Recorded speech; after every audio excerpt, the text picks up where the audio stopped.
January brought both good and bad news for my wedding photography business. Let's talk all about it today.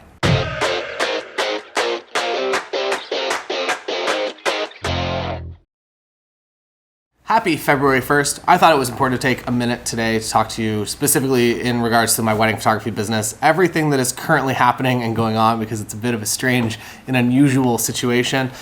So if you are a member, you actually have all of the physical stats that I went through, how all of my inquiries came in, how many inquiries I got, where they all came from, which ones ended up booking packages, as well as some notes on, I guess, just communications and as far as email scripts go that seemed to push bookings through or seemed to incite more people to actually get back to me. So those are available to you if you're on the members website. There's a link in the description below if you're interested. It also comes with I think $3,000 or $4,000 worth of other content. As soon as you sign up, there's more information over there. Basically, what I saw happening and what I saw happening very early in January, even towards the end of December, typically, I guess maybe we'll speak to that first. So typically what I see is a lot of my couples get engaged over Christmas holidays or over New Year's, and typically first week, second week of January, they're out looking to book a venue. By the third, fourth week of January, typically they've booked a venue, which means if they're serious about photography, number 2 on the list for them is to find a photographer. And I saw this happening even faster this year. I would suspect it's because of a number of factors. The first factor being the fact that specifically if it's a couple and they're looking to get married in 2021 or 2022, there is now this huge scarcity rush that usually there's still Saturdays available. Like, you can find a good venue and still get in there on a Saturday. This year in 2021, it is very unlikely that you're able to do that. In 2022, which I'll speak to kind of in a minute, what's happening here at least, it's also going to be very, very challenging, which is an unusual situation. So I think the couples felt that very quickly. And I would say by January 2nd, it was the volume that was coming in January 2nd was usually my end of January volume, and it sustained the entire month. It was the busiest month for inquiries that I've ever had in my entire business. And I hope that you saw a little bit of that as well, because it really was a unique time. So for myself here, I guess I'm an hour outside of Toronto. Canada is in maybe a tighter situation if is in regards to just kind of the world right now. If you're in the States, but I would say maybe closer to on par if you're in the UK. Australia, I think you guys are kind of better than what we got going on up here.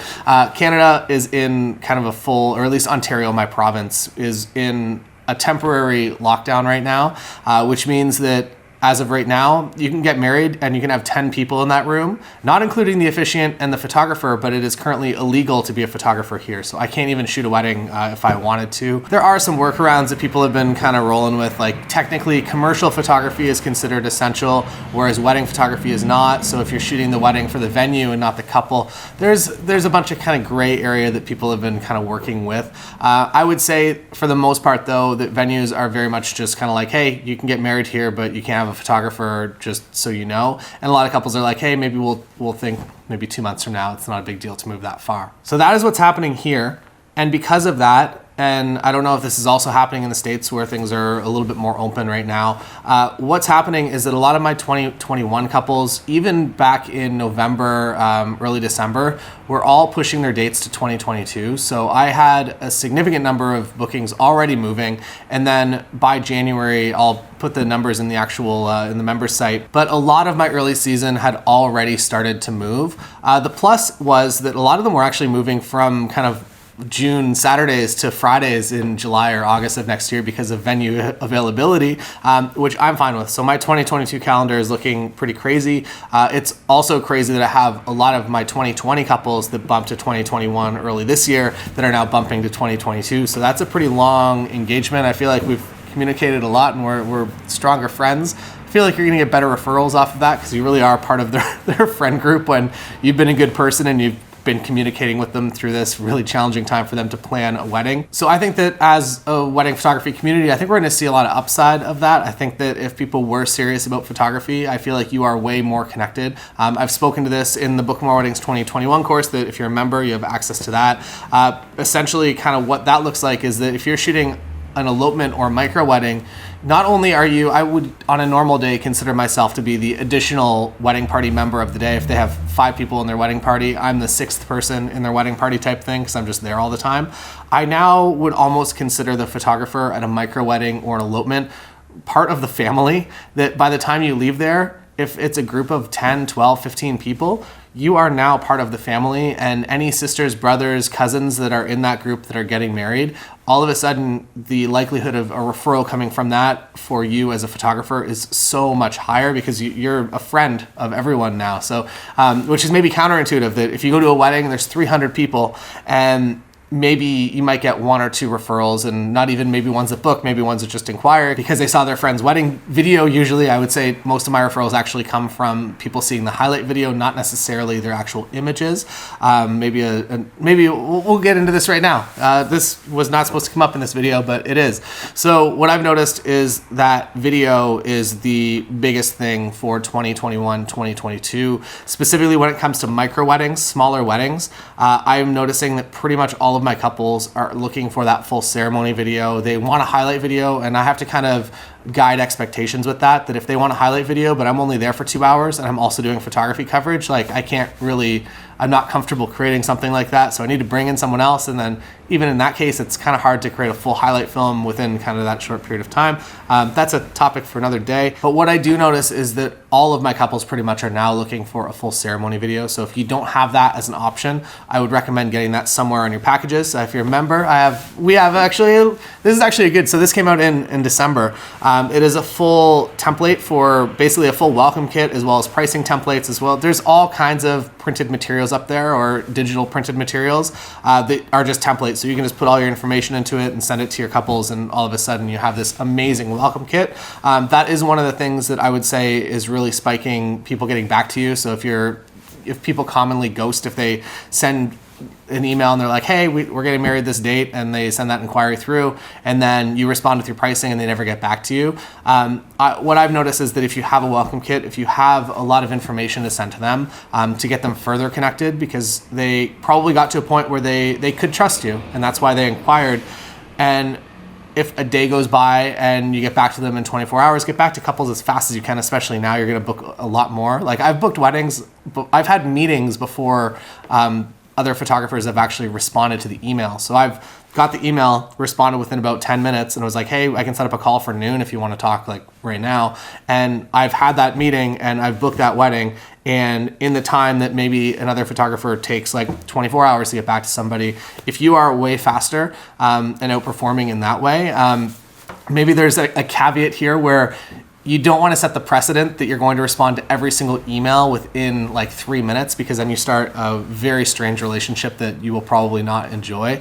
But if you tell them in the beginning, like, hey, I don't usually respond to emails this fast, but I was very excited to get your inquiry. And here's all the information you need if you're available at noon, because everyone, or at least most people here, work from home now. It's very easy to set up just random meetings throughout the day. So while that lead is hot and knows you and trusts you, if you can immediately parlay that into a phone call within a couple of hours, you are in a much better position than somebody that is like, maybe like, hey, we should do Thursday at 6:30 p.m. If you can have everything booked like within a couple of hours, it's a way better situation. And I have noticed that is a possibility really beyond any other year that I've ever been a part of the wedding industry. So know that the scarcity of that really does push people to book and make decisions faster. And that is one of the huge wedding trends that I have discovered in 2021, 2022, and also last year, that a lot of my couples looking at micro weddings, elopements, they are very fast to make decisions. That if they think that you're the right person, they are very quick to make that decision now. I think this goes many tiers deep. So not only just like your website is good and you have some good Instagram photos, I think the more content that you can create of yourself out there, this can even be something like for Instagram stories, that if you can really talk specifically to your ideal couple within that, and what that means is that you are doing the activities and you are looking at the products and you're commenting on the social issues or the pop culture issues or pop culture just fun stuff that they identify with, which is why it's even more important to get into the head of whoever your ideal client is. And if you're able to do that, you really do build trust in a way that's very easy for them to just book you very, very quickly. They trust you, they like your work. what's to stop them. If you have a phone call, they don't get any weird vibes. That booking just kind of goes through within that time. So an important thing, a building process. This isn't like a, hey, go out and film some content tomorrow. This is a 5-year plan. Let's not call it 5 year. 5 years is very intimidating. Let's call it a 2-year plan. Over the next 2 years, go out there and just start creating good content. I did this through YouTube video content. We did this through our food show. We do a local food show here, which I guess restaurants are closed, so we can't really film any of that. We also did a documentary on startups, which got me embedded into the startup culture around here, and a lot of other community projects. So whatever your community needs, I think looking at this from the perspective of like, what do you wish existed within your community outside of the wedding space? I think that it is important to just start exploring those personal projects and those personal interests to create something that's great for your community. Because not only is that going to help attract a couple of wedding leads, it's going to attract a lot of commercial photography leads. And if you're doing video, which you should be, a lot of commercial video leads. And it really does a lot of good things for your business. As we've seen over the past year, the importance of having something that you can pivot your business to something else. If, hey, there's not weddings happening for the next 3 months, like what else can I do? If you have more opportunities and you've diversified your interests, it's going to be a lot easier to recover from a situation like that. Again, it's always my personal point of view to make a business that makes me happy as a human being. So I want to be doing the things that are making me the happiest. And this has been, I've been in this wedding photography/photography business 15 years now. And it's taken me pretty much up until I would say like maybe last year or 2 years ago to really get my business to a place where I get to do all of the things that make me happy. And it does actually bring me some sort of internal joy or some internal reward when a job comes in. There was one yesterday for, I won't mention what it is, but it didn't really seem like the most fun opportunity. It seemed like work. It seemed like a paycheck. And because I went so hard 5, 6, 7 years ago on really focusing my business on what makes me the happiest, I was able to say no to that job, even though it would be nice to have that money, but that time and effort can be spent on something that also is going to bring me happiness, which I think is pretty cool. So to bring all this back and to recap what I'm seeing in 2021/2022, currently the first part of my season disappearing, but pushing all to 2022. And then I'm seeing so many people booking so quickly for the end of 2021 and 2022. There is an urgency in the air, unlike any season ever before. So know that, and know that your quick responses are going to book you a lot of weddings. If you have that welcome kit ready to go, if you go one step further and you take that welcome kit that's on the member site and you actually tailor it specifically to venues that you get a lot of inquiries at, and you can send them a welcome kit that is specifically just like 15 pages about all the stuff they need to know about you, but also in regards to like, hey, this is how it's going to work during cocktails receptions. Here are some photos. Here is how this, like, it was set up this day, and this seemed to work really well. This is a good flow if there's multiple rooms. And you can kind of be a little bit selfish with this, I guess, too, that like if you have a favorite space within a venue to do photos, you can kind of be like, hey, like cocktails would be great here, but also as a photography location, this is like amazing for family photos. So if there's a way we could do the bar over here, that would be even better. By putting small little kind of bullet points or just like small little paragraphs together about the things that are going to make their wedding images even better, that they won't even really, like, it's not going to change the day to move the bar somewhere else. But if it's going to make your life a lot easier, you're now able to do that. Especially as the weddings become smaller, you're now able to actually dictate like, hey, ceremony time, what time is it? They're like, we don't know yet. We don't really have one. We know we're just getting married on this day. You can be like, cool, sunset's at 5 o'clock. Let's do the ceremony at 3:30. So we get that nice golden light. We can do your photos after the ceremony in golden hour, and everything will look so much better. And that is now realistic for us to control as photographers, which means 2021, I'll brand it as the portfolio building season for a lot of us, that you're going to be experiencing a lot of smaller weddings likely. And a lot of those smaller weddings are essentially going to just feel kind of like styled shoots that you've been hired to go to, which is like the best possible thing in the world. You show up for a couple hours, you do the fun part, you take all the good images and enjoy your time there, become really connected to the family, which means better referrals in the future. And then 2022, you're just going to shoot Friday, Saturday, Sunday weddings, and they're going to be 10 hours each, and it's going to be way too much work. And 2023, we're going to be like, why did we book all that? I don't know. So if you want that 60, 70, 80 wedding season, it is available to you in 2022. What I would recommend, I'm going to close up this video. I feel like we've gone on for a little bit longer than I expected here. To close off this video, the thing that you should maybe be looking at this year, as things get a little bit busy but not crazy busy, is outsourcing and getting your editing to an editor. That can be a physical human being that comes and works in your office, or it can be a company online.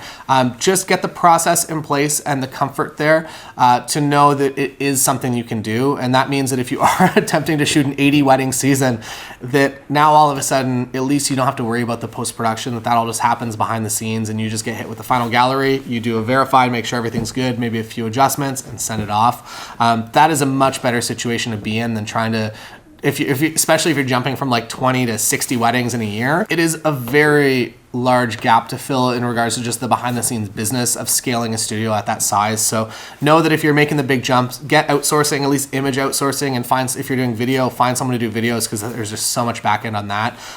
It can be offsite, it can be onsite, it can be whatever you decide, but just get that process up and running before 2022 if you're really scaling your business on a massive level going into that year. Full stats and breakdown of my year are up on the member site if you want to have a look. Also, get that welcome kit together. The templates are up there. They're both for Photoshop PSD templates as well as InDesign. So if you have the full Adobe suite, it's like $100 Canadian a month now, that you can just run the InDesign files, and it's a little bit faster. Even if you've never used InDesign before, it's a little bit faster to put together the PDF from the template than it is to just use the Photoshop files, but both are available to you. So don't feel like you have to learn a whole new program. Just like if you know a little bit of Photoshop, you'll be fine in InDesign. And the last thing I'm going to leave you with, if you haven't checked out Book More Weddings 2021 yet on the member site as well, please do that. That's pretty much everything that I could ever tell you about what's happening right now and what marketing efforts you need to be putting in place right now for the 2021/2022 season to scale from something like 20 weddings or even 0 weddings or 3 weddings up to something like 20, 50, 40. Those numbers are backwards, but you get what I'm trying to say. If you want to scale your business, this is the time to do it. 2021 for us here in Canada is the portfolio building year that we have never seen before. I'm going to look back on this year 10 years from now and be like, man, that was like a really, really good year for just directing my business in the direction that I wanted it to go and not the way that my portfolio had organically built it into, which again is a very, very important thing. Be in control of your own portfolio, build it in the direction that you want. Otherwise, you're going to get trapped in a portfolio in a direction that you don't want. I almost became a kitchen cabinet photographer because I had like 4 or 5 clients, and that's what they did. They were contractors, and I went out and I did photos of kitchens for a very, very long time, and it paid money. That was great. I bought new lenses. But if I would have just been like, hey, this is what I'm being hired for, this is my new website, all I do is interior kitchens, which is a great niche, I think. There is money in it if you get really good at it. But as far as life happiness goes, that wasn't really where my passion was. That I very much enjoyed just going out and doing photos with kind of my friends that I hadn't met yet, is the way that I talk about it. That if I'm marketing to my ideal client is probably very similar to myself, which means that we would probably be friends if we just met out in the world, which is kind of my happy place to work within. That I know that they're going to be a little bit introverted and a little bit awkward, and they're going to be like, we hired you because we want nice photos, but we're not good at this. And to be able to overcome that with a couple and just create great images with them, and to have them always just surprised at like, oh, this is what the photos look like. This is amazing. I really, really enjoy that process. And then as far as just photography in general, the reason I love wedding photography the most is because I'm actually creating something of value for future generations. That these images, that if I was shooting kitchen cabinets, like cool, that's a good marketing, that's a good Facebook ad for somebody. But by creating images at a wedding day, you really are creating something that is going to be truly valuable to people, and they treat you as such, and they treat the process as such as well. So that is all I have to say. That was a lot. Book More Weddings 2021, go check it out. And then also the stats of my January, where everything came from, the direction of the referrals, as well as actual booking numbers as well, and which packages people went with. That is all I have to say for today. I'll see you again another time from the studio. I hope that the variable sun and clouds weren't too annoying. That's all I have to say today. Goodbye.